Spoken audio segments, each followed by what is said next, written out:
Welcome once again to the newest edition of 3 In, 3 Out, the most unique Seahawks podcast out there. I'm your host, Clinton Bonner. Find me out on Twitter. Follow me out there too, at Clinton Bon.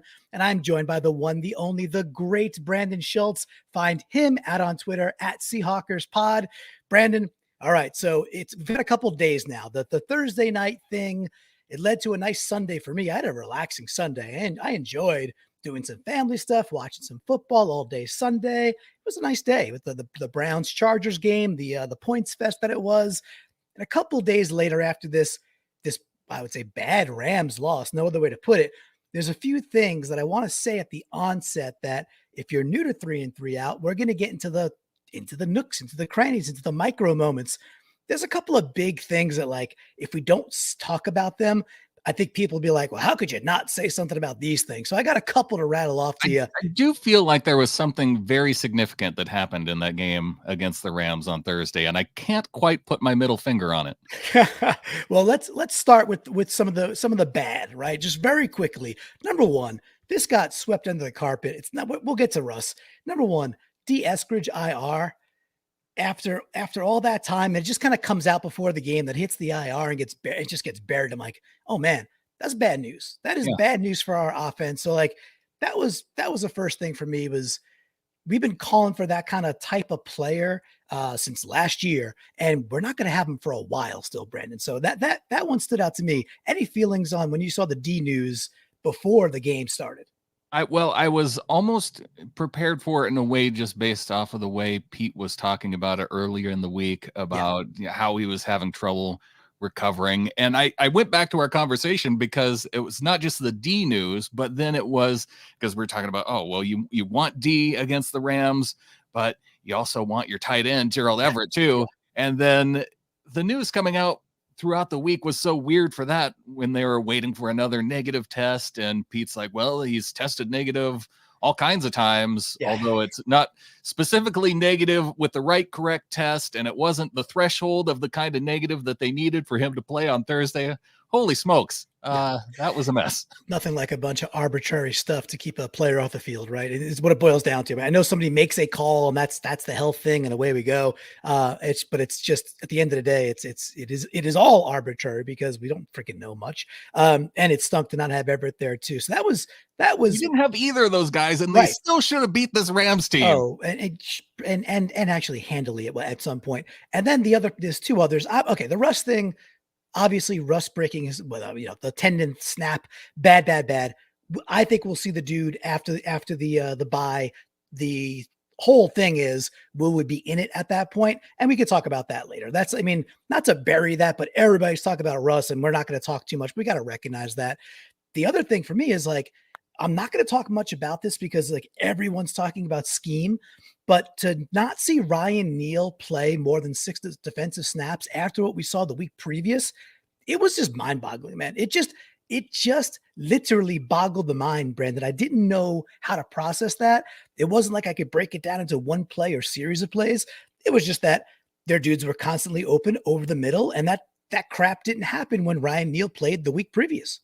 Yeah, Ryan Neal, and then you saw Jamal Adams getting beat a couple times pretty significantly.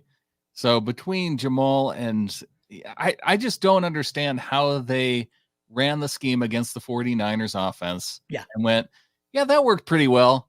Let's not do that again this week. Let's never do that again. Let's not do that again.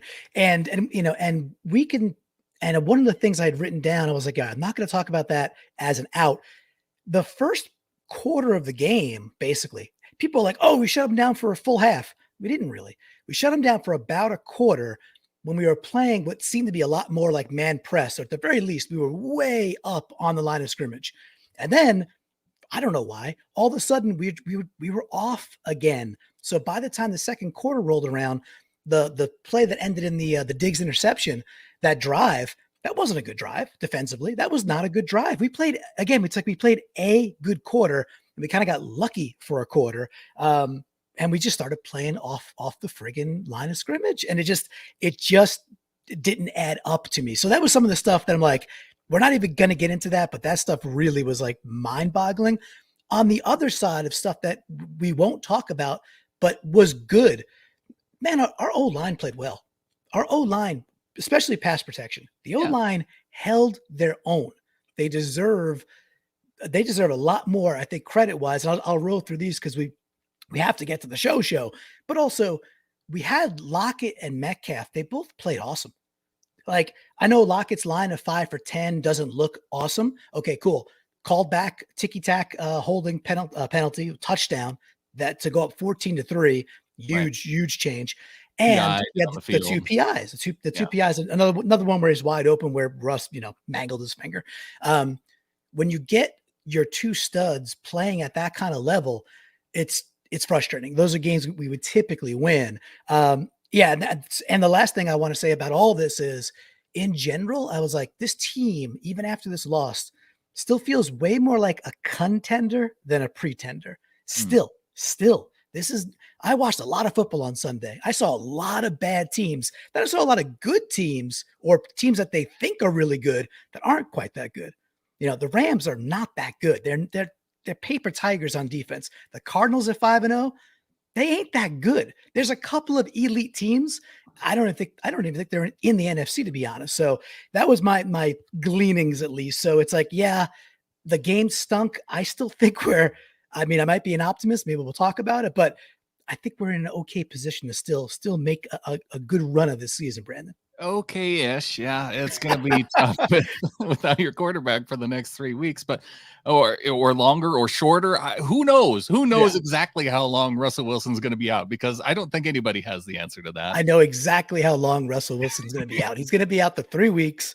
We're going to go 2-1, maybe 3-0. We're going to hit the bye week. He'll be back. He'll be back for week 10. He will be back. So that's that Mama Cleo is foreseeing these things. Now we got to get to this Rams game. We got some ins, we got some outs. We don't win. Got to start with an out. Let's get there. What do you say? All right. So I'm going to just encapsulate this one, because a lot of these things sometimes bundled up for me. It's just the idea that we get done with the half and it's 7-3, and you could put blame in a lot of places. Myers has got to make a chip shot. He's got to have that happen. The bigger glaring thing for me, Brandon, is that the first two drives, we walk away with 0 points. And usually I'm the kick the field goal, punt the ball kind of guy, take the points. I was okay. Like, number one, I really wanted us to go for that first 4th and 3. It's the game started off. We shut them down. We get the ball back. We're looking good. We're moving the ball, and we're punting from their 43 again. Really dislike that. The bigger one for me, the second drive through, we're at 2nd and 6. Now we're on the 33-yard line. We stop them and get the ball back again. And Russ runs a read option and hands it to Collins. Russ, we talk about this a lot. At some point, we want our quarterback to keep a friggin' read option. If you go back and watch that play, he's got Lockett and Metcalf on the left-hand side, only Floyd out there. Floyd's on Metcalf. That's it. And then other people are way back, 10 yards back, 12 yards back and to the side. Russ could have cakewalked for 6-7 yards and slid, hands it off, and then it's the draw to DJ Dallas, which that was on 3rd down. I wanted to throw something through the TV then. And then the play to Collins where he gets swallowed up by Donald's side there. Just the poor succession of plays there. It's just getting 0 points with the first two drives where we had good flow, just really, really set the stage for this game to go the way it went. Just like, we could have won that game very easily. Yeah, it was. I think the biggest thing was you had explosive plays on both those drives, and you came up with nothing, because you had the throw to Lockett for 25 on the first drive. On the second one, it was the throw to Metcalf.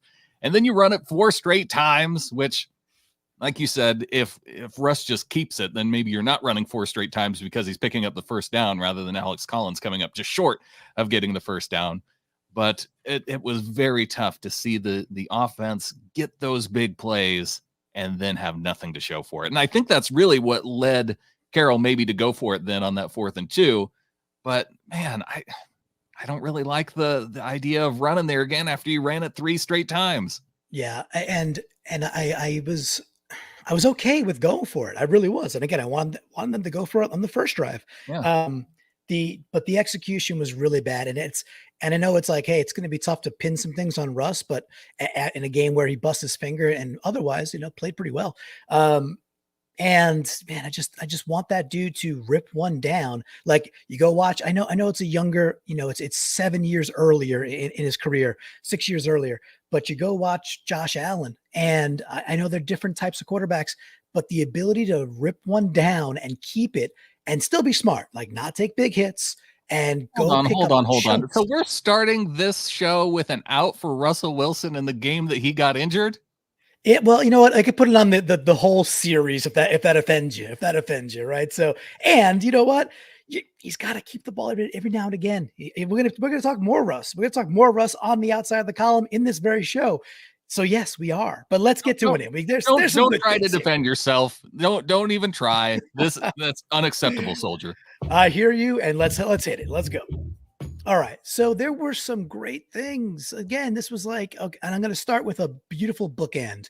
Our first defensive drive and our last defensive drive. And I want to put, the last time the defense was on the field, besides the gimme field goal after the interception, after what really ought to have been a PI against Lockett. He was clipped. That was a PI. Totally get why they don't call it. If you're depending on the refs to win you a game, bad strategy. But they just didn't see it. Yeah, exactly. And it was a PI, but they didn't see it. And that's that. The way the game started, man, first drive with pressing against these dudes, like the first play of the game, you got Ugo Amadi blowing up a wide receiver screen. And like later at 3rd and 6, they got a first down that first time. 3rd and 6, they're back to press. They get some good pressure, just enough to like throw Stafford's timing off. And that's when he sails it over Kupp's head, which Stafford didn't play great. I know he banged his thumb late, his finger later also. He wasn't great. A lot of those early stops were because he was just off on throwing the ball. And I think it's because we had a little bit of pressure, and we were maybe doing some things with the press covers that he wasn't expecting. He was waiting for zone, which when he got that, he freaking chewed it apart. But this isn't in the last drive. We had that really nice play by Dunlap, right? Where he busts down the left-hand side, gets his big paw on it also. And they get the ball back with 2:40 or whatever, 2:30 to go. So, as much as some of the middle of the game was frustrating, and it was, there were elements of really, really good defensive play. And to throw the baby out with the bathwater doesn't do it justice. Where it's like, we saw some good plays by Blair this week. We saw some good plays by Amadi this week. We saw a great play by Dunlap, who has a knack for the big play when it matters. Did that a lot second half of last year. So I want to give the end to the way we started and the way we finished on defense was actually rather good. We had a chance to win this game, didn't come up with it, but for the most part, the D, besides the middle, actually kept the team in a position that they could win the damn game. Yeah, it really was a winnable game for this team. It was, and really in that fourth quarter, it was that 33-yard pass to Kupp that was one of their really deep shots, apart from the one to Deshaun Jackson where they blew that one up. But yeah, I think the defense ultimately, even with the mistakes, played well to give this team a chance to win. And so that's why I'm frustrated by it, because even with Geno Smith, the way he was driving the ball, if that PI doesn't happen, I can't help but wonder how that game goes if he's able to put together another consistent drive. And I sure would have liked to see it, end differently rather than just Lockett falling down in an INT, just to even see, them cross the field and end, on a 4-down type of thing. I would have rather seen that than see it, the offense stop the way it was stopped. Yeah, it ended anticlimactically with the beautiful build that was there for it to build that way. It just kind of just deflated so quickly with that. And that's the way the cookie crumbles sometimes. And again, and schematically having, again, this is like the stuff we're not going to talk about, the nitty gritty, but having Jordan Brooks try to cover Robert Woods over the middle. Oh my gosh. All game was a bad idea. It's like, again, that's back to Neil. It's like, where are our faster guys? So we're not putting a second-year linebacker on a dude who's clearly abusing something. And they're like, well, and I see lots of pundits, well, the Rams adjusted, the Seahawks didn't. Yes, they did adjust, but they adjusted in the second quarter. This is not something that's what I was saying earlier. It didn't start in the third quarter. They started hitting Woods, like really, really looking at him. And that big drive that ended in that the Diggs interception, it's just abusing the middle of the field. It started early. They should have adjusted at halftime and said, "This ain't working. We cannot." And that's what they were doing in the game against the Niners. They were protecting the middle of the field. Exactly. And they just completely inverted that for some reason. And when asked about it, about like, why didn't Neil play, to get the answer of it wasn't in the game plan, it's just unacceptable. It's not good enough. I think we're on an in. Are we on an in? Are we on an in for the defense? Yeah, I think we're on an in. Jeez, we were. So like hit the button. We got another out to get to. Sheesh. My word. Wait, are we on an in? I don't even know anymore. Okay, yeah. I don't even know. Right. Yeah, no, I think we are. Okay, so I'm going to hop to this one. So this is drive one of quarter number 3. So we're at the 49-yard line, about 12:33 to go, 7-3 Seahawks. It's 2nd and 10. I like the play call right before it was a little immediate try to Parkinson with the one that gets batted down. I like that. 1st and 10, you're at midfield. You try something with a little momentum. If it hits, he's probably gashing for 6-7 yards and you're getting into a really good area. Hey, it gets batted down. Stuff happens. The next play, I mean, I hate to be so critical of Russell Carrington Wilson, man. The next play, Russ takes a sack where he holds the ball for over 7 seconds. And we go from 2nd and 10, and it goes to, I think, 3rd and 22, right? There's a 12-yard sack where Russ, I know he does these things. I get it. We've seen him get out of it so many times.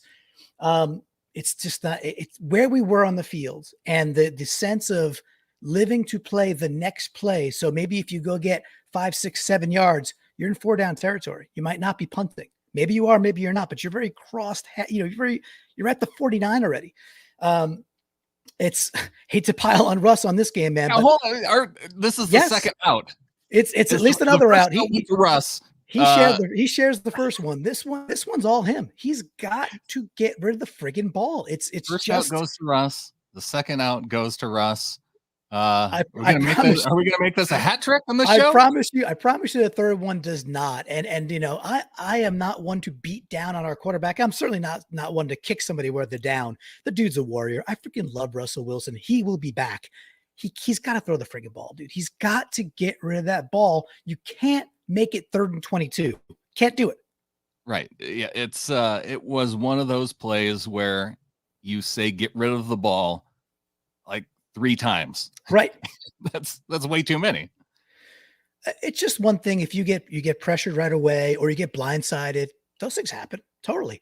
But like you said, it was probably 3 times where it was like, all right, dude, just roll out and get rid of it. Okay, dude, just get rid of it.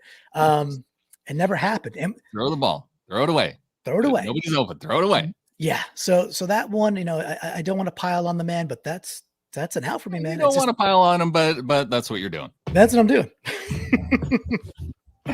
Yeah. All right. So this is a pretty quick in. We talked about the missing D Eskridge earlier and where that speed would go. I want to call something out here that 0-0 game, quarter 2, 10:40 to go, and we see number 19 come in motion and gets a little pop pass. And boy, oh boy, if he wasn't doing his best D Eskridge, I don't know what Penny Hart was doing, but he looked damn good on that play. I know it's a play, and that's also a bit frustrating. It's like maybe a little bit more Penny Hart would have been nice to see, but I'm trying to balance out the idea that we're not going to have second in / 3rd out goes to Russell Wilson for not hitting Penny Hart enough on pop passes. No, that's not it. I don't know this. I don't know what they're designing. Plus, I really didn't see Penny Hart out there all that often, right? So I get the joke, but I'm not in on it. But hey, that was the Metcalf touchdown drive, and it was the point where we really should have been at that point. We should have been up at least 10-0 if we take the 3, or maybe even 14-0 if we completed one of those first 2 drives. And a great drive, and it's 7-0. But just seeing Penny Hart out there with that kind of speed, I was like, ooh, he could play that part, at least Yeah. partially. And I want to see more of that. So it was just a little sprig, if you will, of hope that I want to see more of that. And maybe Hart can get the 2 to 3 touches a game that we thought Eskridge was going to get. Yeah, I would like to see more of that. That was a pleasant surprise to me when Penny Hart caught that pass and the way he turned upfield and was going north and south. It was, wow, this guy's quick. He looked really quick. And again, I know it's a play that we're putting in a vacuum, but you can't teach speed. He looked really, really quick there, Brandon. So I'm just hopeful that we get a little bit more of that. And I have no idea if the Duke could return kicks, but I'm not getting off of that train anytime soon. DJ Dallas is okay, but I mean, let's get a guy back there who can take it to the house. And I think Penny Hart can. Let's do it. All right. All right, we're back at outs, huh? All right. We're back on outs. We're flying. I had to end that one shortly just because I didn't want you to, you tried to turn it into an out with regard to the kick returning, but I just didn't want it to go any farther. This is after you tried to turn it into a third out for Russ, but it's okay. It's all good. This one's a legit out, and it's not about Russ. Okay, so it's quarter 3. Now it's 9-7. It's about 9:30 to go in the third quarter, and this is after. So they make it 9-7. Matt Gay misses an extra point and kicks the ball out of bounds. So we get the ball at the 40. So the thing that I was so hopeful on, and you brought it up earlier, was our first down plays, like first play of drives were awesome. Go back. First play of the game is that 20-something yards to Lockett. Mm-hmm. They had the wheel route to DJ Dallas that was like 20-something yards, a different drive. There was a Metcalf play that went up big at one point, first drive of the game. This time we do a toss sweep to Collins. Yeah. And he loses. Russell Wilson checked out of a play and then decided to run the football. I was like giddy. I was like, oh no. I was like, I hope not. I don't know that. I hope he didn't. It was deflating, right? Where we could see the game starting to slip away, where we're like, we should have been up at halftime. The Rams come out. Actually, we come out. We don't do what we could go do with the ball. They get the ball back. They score. And then our first play with the ball back is a 4-yard loss to Collins. Yeah. Man, if you go back and watch some of these first down, whether it's play action or not, just things that were open and really hitting and really setting the tone for what would have been or should have been point producing drives. We got away from it. And it just seemed to me like it was the wrong time to check out of something that was clearly working. If the Rams did something very, very well, it was they kept going back to what was working. So for us to check out of that at that moment, hated it. And then the very next play is the play where Russ, basically destroys his middle finger and he gets Donald. So that one just stuck with me as I wanted us to get back to play action and move the ball, get the 15-yard, 18-yard try, because they were working. They were there to be had, and we just took it away from ourselves. That was, apart from the fact that Russ got hurt on that particular drive, it was a deflating drive anyway, because like you mentioned, you want them to come out, get points after the start of the third quarter. Then the Rams come back. You get the gift of the missed extra point. You get the gift of them kicking the ball out of bounds. Two gifts. And then everything blows up right there. Yeah. And I realize, hey, you're going to call stuff and you want to try, I realize you can't. Well, actually, I don't realize. I'm saying like you can't go back to the well, but I watched the Rams do that over and over and over again. Like it was working. It was there for the taking. So I don't have many. And Collins is more of your up the middle type of guy anyway. Great point. We had not. Maybe that was just partially it. We had not tried to stretch the field, horizontally with the run game. When we were having success, really on both sides, when we were having success was the little traps and the things between the guards where you could bounce it outside if you want to. And it wasn't like we were running the ball amazingly well. However, it was, enough balance that we could run it when we wanted to. And we saw a couple of nice runs, like right through the guards, which again, I thought the offensive line played pretty damn good game, that they played okay. So I just getting it out wide and just watching it collapse so quickly. It was very frustrating. And, I don't know how players feel. I know like Russ is always going to stay neutral and all that, but in my home, I'm just starting to sink back into the couch and be like, if we don't convert here, this game could get, this game can get ugly pretty quick if we got to punt the ball away. And unfortunately, it's pretty much what happened. All right. We got one more in. Okay. We get to close with an in. Yeah, we do. Let's do our best to not turn this final in into a sixth out. I think it'll be easy. I think sixth out. Yeah, I think you're right. At least 6, maybe 7 at this point. Yeah. I think this will be easy because 3rd and 1, Q7. Yeah, it's 7-0, 1:30 to go. And the Rams have a real nice long drive going. And who do we see come shooting through the gap, who I thought played a pretty darn good game for a big tackle for a loss that makes him kick the field goal there to make it 7-3. It's old thigh arms, Brandon. Thigh arms. And just celebrating like I thought he played a pretty darn good game up the gut. I saw some other issues. Obviously, the Rams ran the ball fairly well, but keeping it positive, keeping it with thigh arms. This was just another one where it's like, okay, they had a good drive and they're only walking away with 3. Let's go. And this was with 1:30 to go. Let's go put the pedal to the metal. At least go get 3. And that's, again, we had the Lockett, touchdown call back and the Myers miss. But keeping it positive, old thigh arms, kept them to a field goal almost single-handedly. Beautiful 3rd and 1 tackle for a loss. Anytime we get to celebrate that man, I'm going to celebrate Al Woods, the man. Celebrate Al Woods. A couple other guys on, really in terms of defensive line, the pass pressure wasn't all that great. There wasn't spots, but Poona Ford, I thought he had a good game. Marquise Blair, to go outside of the defensive line, I thought he had a solid game. And eyebrows, Rasheem Green, I thought he had a pretty good game. 5 tackles on the day. Yeah. Again, the pass pressure, it could have been a little bit better. I think Poona beat everybody. Oh no, total pressures, Darrell Taylor had the most. And a great sack. And a great sack. Now, I look at the Pro Football Focus stats.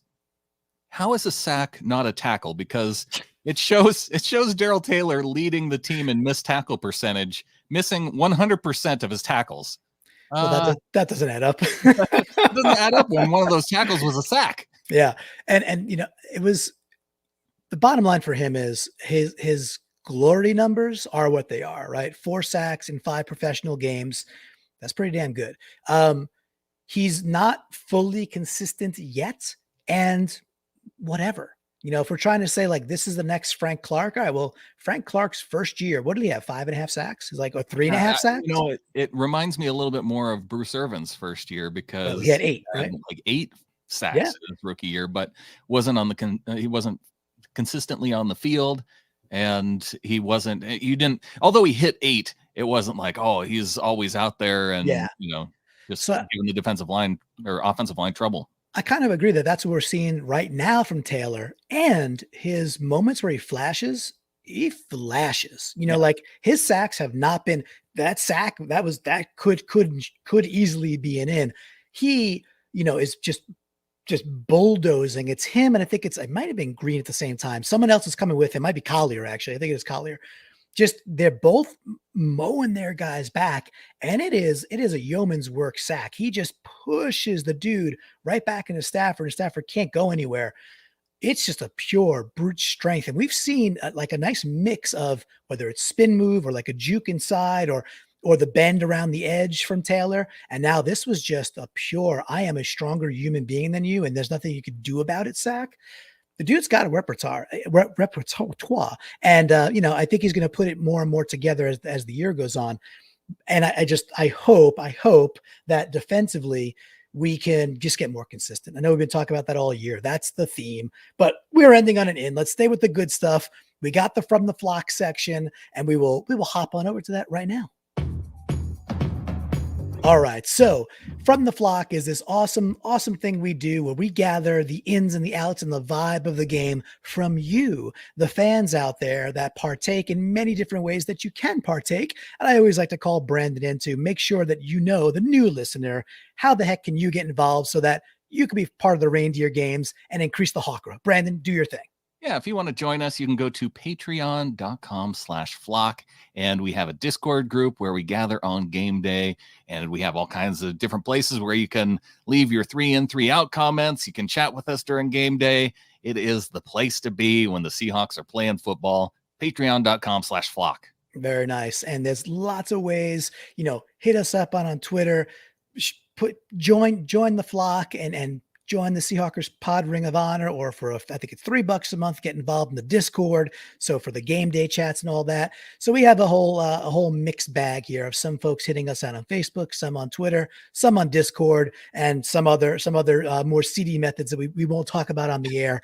So the first one I got was from Cool enough Car. to give you our personal phone number, and you can just hit us up by phone. Yeah, slide into our DMs, the whole thing already, right? And so we got this one from Car, KAR in the Discord.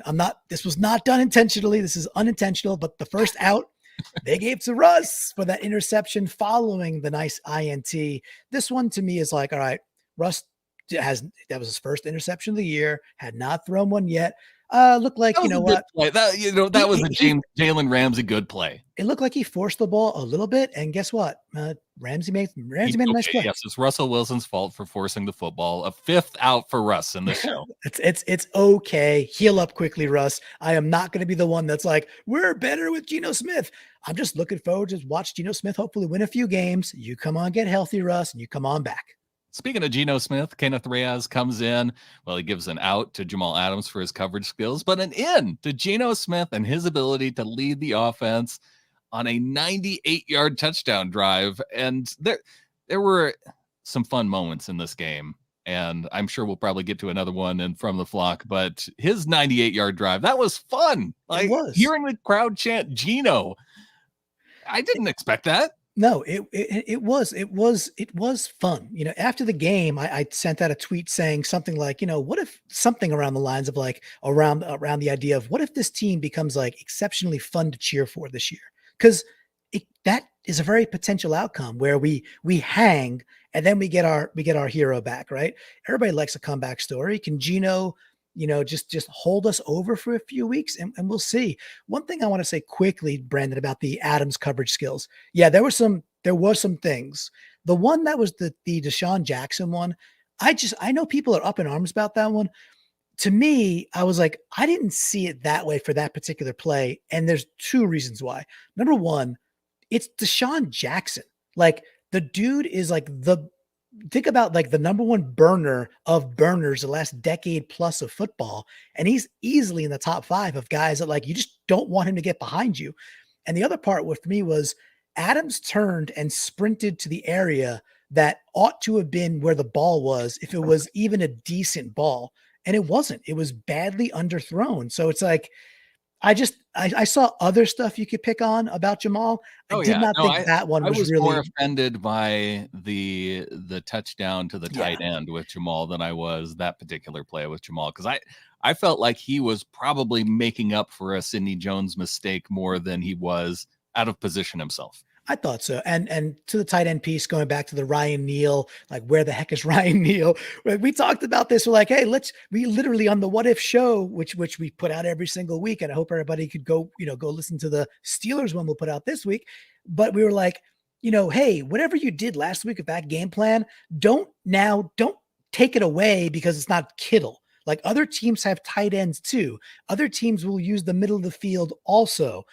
Unfortunately, it's exactly what we saw, which leads us right to Josh Tehuman in the Discord. He writes out Brooks on blown coverage. He does give the in to Diggs's good little interception, which is probably a bad play by Stafford. In fact, it is a bad play by Stafford.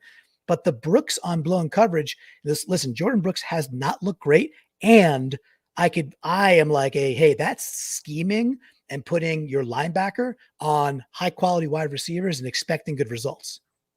John Ryan's face comes in on the Discord, says out, second half collapses. And I remember a time, Clinton, when the Seahawks were undefeated at home when they go into halftime up by 4 points. And I don't think that this has anything to do with Russ getting injured, or I think it speaks more to the team's ability to make adjustments or not adjust in the second half. and that they've now lost since, I think, going back just the last 2 years now, they've lost 4 games now after being up by 4 going into halftime. I am, at this point, I am not one to rush like, oh, we got to fire this coach. We got to make this change. But for me, I started getting vocal last week about, Ken Norton, like making a mid-season change makes sense. We'll see. I understand all the reasons they wouldn't do that and all the time that Ken Norton spent with Pete. I get it. And yet, you can only have the worst defense in football statistically for so long before somebody's head's going to roll. And by the way, it ain't going to be Pete's head. Pete's head ain't going to roll. It'll be somebody else's. And that guy is the culprit. He's the mark. So I'm still not giving up. I don't want that to happen. I'd rather just see them get good. But if they don't, I think he's on the chopping block. I really do. We had Hong Kong Hawk come in, of course, all the way from Hong Kong in the Discord.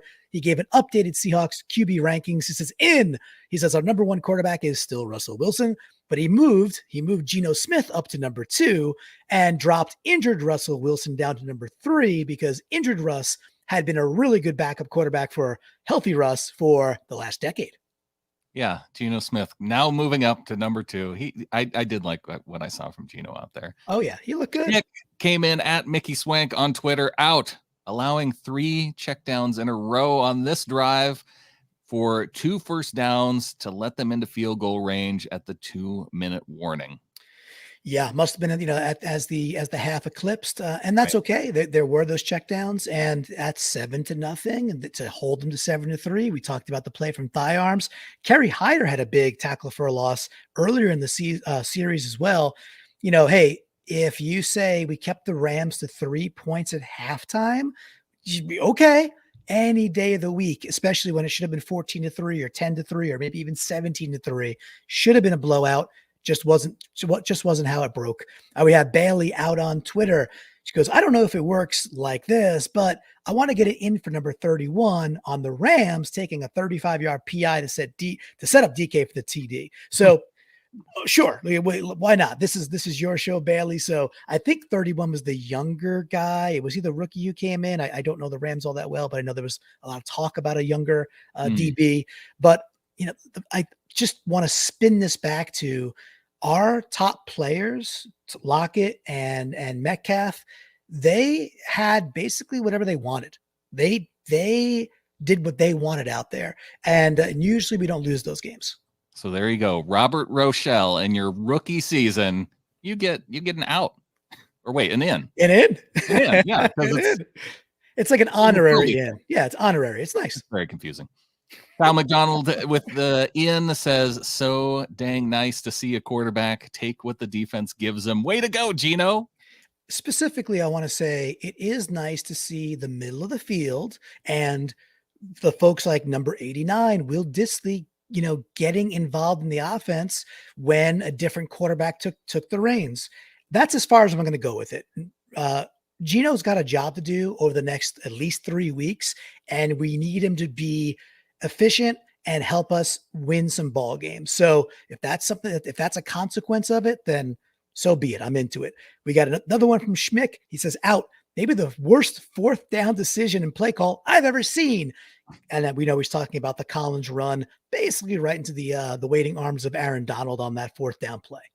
Bailey's back in, says, I got a new out for Adams this time. Got to get your head around there, and at least it's a pass breakup. Instead, it goes for 68, a call back to that Deshaun Jackson play. Yeah, we talked about that one, so I have a different take, and that's okay. We got Frost in the Discord. He goes, Geno coming off the bench to lead a touchdown drive isn't easy. He's right. That ain't easy, especially from the 2-yard line. 2-yard line. Made it look good, though. Yeah.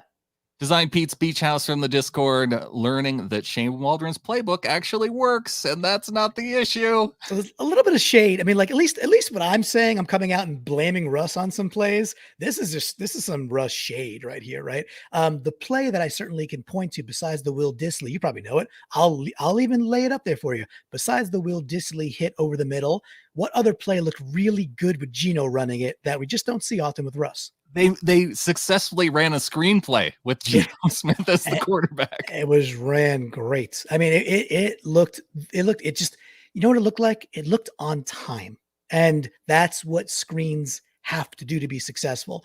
That's the amount of shade we're going to throw. That's it. No more shade. We do have beast mode Christopher all the way from Germany. He goes out to Adams and Jones. Look really stupid on that big play.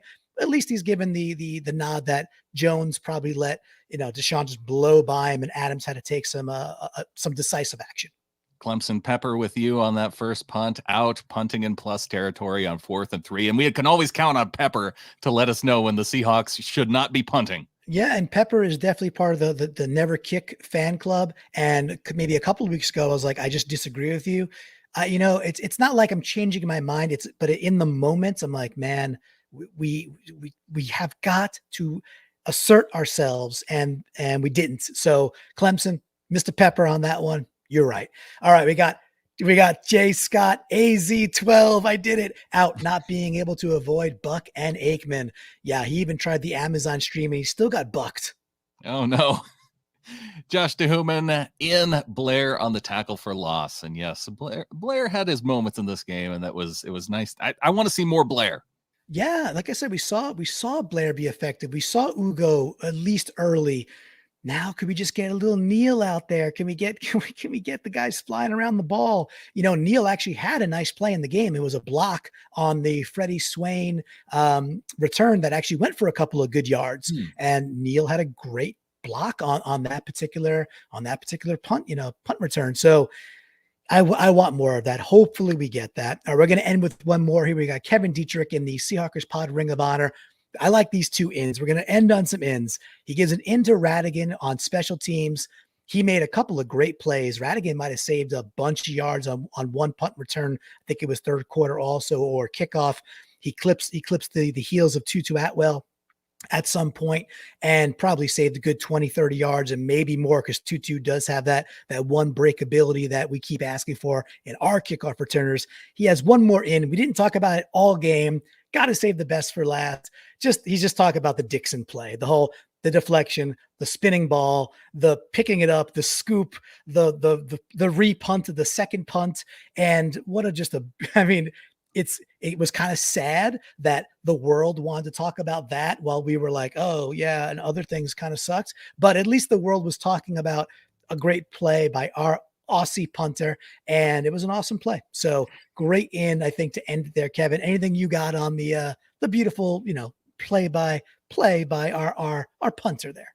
That was a fun play, and it was probably one of the highlights from the game. We did hear, just because it was so much of a memorable play.